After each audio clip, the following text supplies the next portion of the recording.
pagsulong sa nangyayaring ongoing investigation on the ghost projects in various areas of the country. Oo.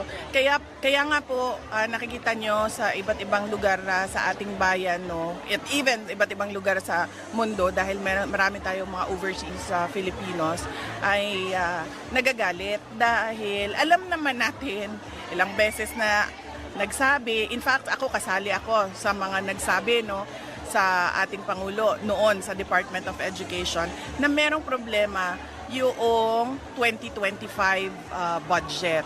At ngayon, nalaman natin, hindi lang pala yung 2025 budget ang merong problema. 2024, as early as 2023, ay meron ng mga nakitang mga anomalya doon sa budget. So alam na natin na merong problema sa budget, alam na natin kung sino yung mga tao na may kagagawan noong anomalya, korupsyon sa ating budget, pero hanggang ngayon ay wala pa ring nananagot. Puro lang investigasyon.